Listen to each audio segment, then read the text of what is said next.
Baik, Assalamualaikum warahmatullahi wabarakatuh. Dengan saya Syita Fati Atna. Kali ini saya akan membahas tentang fungsi. Baik, materi ini nanti ditujukan untuk membekali mahasiswa dalam membuat fungsi yang nantinya diperlukan pada materi lanjutan. Di dalam dunia bisnis maupun ekonomi, suatu variabel ekonomi itu ternyata mempengaruhi atau saling berpengaruh terhadap variabel ekonomi lainnya. Nah, hubungan antara variabel ekonomi ini dinyatakan dalam model matematika yang nantinya kita sebut sebagai fungsi ya. Nanti ini kan sebuah model ya, di mana disebutkan dalam model Y atau merupakan fungsi terhadap X. Baik, saya masuk ke unsur-unsur fungsi. Jadi di dalam fungsi ini nanti kita akan mengetahui unsur-unsur fungsinya. Fungsi sendiri merupakan bentuk hubungan matematis yang menyatakan hubungan ketergantungan antara satu variabel dengan variabel lain. Di dalam unsur-unsur fungsi kita mengenal ada variabel, kemudian variabel sendiri itu ada variabel bebas, variabel terikat, kemudian unsur fungsi yang lainnya ada koefisien dan konstanta. Nah, fungsi ini dibentuk oleh variabel, koefisien, konstanta ya. Tetapi kalau konstanta tidak wajib. Baik, saya masuk ke definisi variabel. Variabel merupakan unsur pembentuk fungsi yang mewakili faktor tertentu atau nilainya belum diketahui. Baik, di sini saya punya persamaan fungsi Y sama dengan 5 ditambah 7X.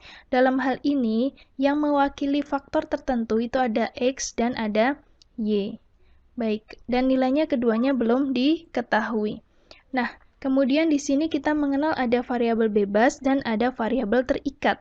Variabel bebas merupakan variabel yang mempengaruhi variabel lainnya. Sedangkan variabel terikat adalah variabel yang dipengaruhi oleh variabel lainnya. Dalam hal ini, pada konteks ini, yang dinamakan variabel bebas itu adalah yang X ya. Kenapa? Karena X ini mempengaruhi nilai untuk Y. Sedangkan nilai Y itu dipengaruhi oleh besaran dari X, maka Y dinamakan variabel terikat. Baik, kemudian koefisien. Koefisien merupakan bilangan atau angka yang terletak di depan suatu variabel sebuah fungsi. Misalkan kalau dalam hal ini adalah 7. Jadi 7 ini merupakan koefisien dari X. Yang terakhir adalah konstanta. Konstanta tidak wajib ya, tetapi sebagai definisi, konstanta merupakan bilangan atau angka yang berdiri sendiri. Jadi konstanta itu berdiri sendiri, tidak terkait pada variabel tertentu. Dalam hal ini adalah konstantanya 5. Bisa dipahami ya? Baik, sebagai contoh kita lihat yang satunya. Fx sama dengan 7 plus 5x. Ya, beda ya ini ya. Anda harus cermat ya, ini beda. Nah, di sini yang menjadi variabel adalah variabel ada X dan ada variabel Y yang nilainya belum diketahui. Variabel bebasnya masih sama, yaitu variabel X, variabel terikatnya adalah variabel Y. Koefisiennya adalah 5, sedangkan konstantanya dalam hal ini adalah 7. Bisa dipahami ya? Baik. Variabel itu dituliskan tidak harus dengan huruf kecil ya, ada yang menuliskan dengan huruf besar. Nah, jadi itu bebas, tetapi harus sama ya, sama. Kalau kecil-kecil semua, besar-besar semua. Kemudian huruf itu tidak harus X dan Y, tetapi kalau secara umum di matematika itu kita menggunakan Y untuk variabel terikat dan X untuk variabel bebas. Baik, saya masuk ke jenis-jenis fungsi. Nah, jenis-jenis fungsi, ini ada fungsi polinom, di mana fungsi polinom ini merupakan fungsi yang mengandung banyak suku dalam variabel bebasnya. Jadi ini bentuk umumnya adalah Y sama dengan A0 ditambah A1X ditambah A2X kuadrat ditambah sampai AN X pangkat N. Ya, ini sukunya banyak ya. A0-nya ini merupakan konstanta karena dia tidak memiliki variabel. Baik.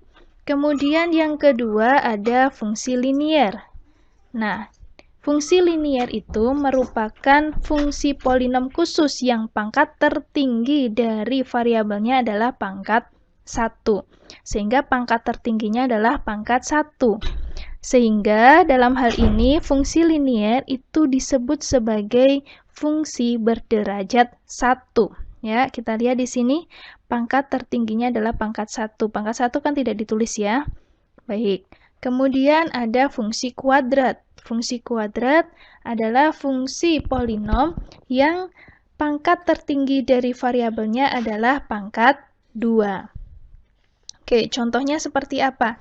Y sama dengan 2 ditambah 3x ditambah x kuadrat. Nah, itu fungsi kuadrat. Baik, saya masuk ke fungsi pangkat. Nah, fungsi pangkat adalah fungsi yang variabel bebasnya berpangkat.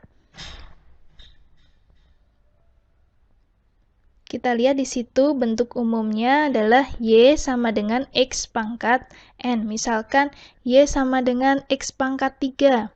Y sama dengan X pangkat 4. Tetapi dalam hal ini N-nya tidak 0. Baik. Kemudian saya masuk ke fungsi eksponensial. Nah, kita lihat di situ beda ya fungsi pangkat dan fungsi eksponensial. Kalau pangkat X pangkat N, tetapi kalau eksponensial N pangkat X. Baik, dengan N-nya itu lebih dari 0. Fungsi eksponensial merupakan fungsi yang variabel bebasnya merupakan pangkat dari suatu konstanta, bukan 0. Kemudian ada fungsi logaritmik. Ya, fungsi logaritmik merupakan fungsi balik atau inverse dari fungsi eksponensial. Kemudian, fungsi logaritmik ini bentuk umumnya adalah Y sama dengan A log X. Baik, kemudian ada fungsi trigonometrik. Fungsi trigonometrik merupakan fungsi yang variabel bebasnya merupakan bilangan-bilangan geometrik. Sama halnya dengan yang hiperbolik ya. Bedanya kalau yang trigonometrik itu trigononya, kalau hiperbolik itu yang arkesnya ya. Baik. Kemudian di dalam fungsi ini kita mengenal ada fungsi implisit maupun fungsi eksplisit. Ya, fungsi eksplisit itu adalah fungsi yang variabel bebasnya dan variabel terikatnya terletak pada ruas yang berlainan. Sedangkan fungsi implisit adalah fungsi yang variabel bebas dan variabel terikatnya terletak di suatu ruas yang sama. Jadi, ruas kiri semua atau di ruas kanan semua. Contohnya seperti ini. Ya, kita punya bentuk linier ini. Nah, oke. Nah, ini Y sama dengan A0 ditambah A1X itu merupakan fungsi eksplisit karena variabel bebas dan variabel terikatnya terletak pada ruas yang berbeda. Jadi, Y sama dengan A0 ditambah A1X. Berbeda ketika saya menuliskan Y dikurangi A0 dikurangi A1X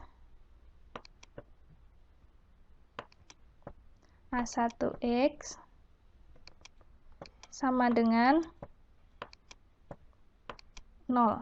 Nah, ini kan pada ruas yang sama ya, di ruas kiri. Di ruas kiri yang sama, maka ini dinamakan dengan fungsi dalam bentuk implisit.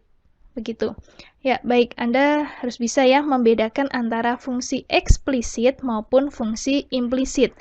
Intinya, kalau fungsi implisit, ya ini ya, implisit pada ruas yang sama antara variabel bebas dan variabel terikatnya. Kalau eksplisit, variabel bebas dan variabel terikat dituliskan dalam ruas yang berbeda. Baik, saya masuk ke fungsi linear. Nah, fungsi linear itu adalah yang pangkat tertingginya 1. Jadi kalau nanti digambarkan dengan garis, nanti akan membentuk garis lurus. Baik, sebelum menggambar garis, saya akan menentukan nilai fungsi untuk nilai X yang diketahui. Baik, ini sebagai contoh. Tentukan nilai dari fx sama dengan 2x plus 4 untuk x sama dengan negatif 3. Baik, saya punya fx sama dengan 2x ditambah 4. Ya, berarti kalau saya memasukkan nilai x-nya itu adalah min 3, berapa nilai fx-nya? Bagaimana caranya? Tinggal kita substitusikan. Ya, lakukan substitusi x sama dengan min 3, negatif 3 pada fx sama dengan 2x plus 4. Jadi kalau kita masukkan di sini, jadi x-nya di sini saya ganti negatif 3, otomatis di sini fx-nya, ya, x-nya di sini juga diganti dengan negatif 3. Baik, langkah selanjutnya kita hitung 2 dikali negatif 3 adalah negatif 6. Kemudian ditambah 4. Hasilnya adalah negatif 2. Bukan 2 ya, ini harusnya negatif 2. Baik. Kemudian menggambar grafik fungsi linear. Ya, menggambar grafik fungsi linear, contohnya gambarlah grafik fx sama dengan 2x plus 4. Penyelesaiannya, langkah pertama kita buat tabel bantu, di mana tabel ini nantinya berupa pasangan titik-titik yang nantinya akan kita pindahkan ke Cartesius. Baik, di sini saya masukkan, jadi titik-titiknya ini terserah, tetapi harus bisa membantu apa yang nantinya bisa kita gambarkan di Cartesius. Misalkan di sini saya menentukan nilai x-nya adalah negatif 2, karena ketika saya masukkan negatif 2, maka nilai fx-nya adalah 0, sehingga titik ini bisa membantu kita. Baik, ketika saya masukkan negatif 1, ya, negatif 1, berarti kan 2 dikali negatif 1 hasilnya negatif 2 ditambah 4 hasilnya 2. Kemudian ketika x-nya 0, nah 2 kali 0 itu 0, ditambah 4 maka fx-nya adalah 4. Jadi kita punya pasangan negatif 2,0, negatif 1,2, dan 0,4. Baik, kalau kita gambarkan, ya ini diagramnya. Baik, kalau menggambar jangan lupa di sini ada x. Kemudian di sini ada Y. Nah, baik, kita punya titik negatif 2,0. Nah, ini ya, negatif 2,0. Kemudian negatif 1, ya, ini negatif 1,2. Berarti di sini ya. Kemudian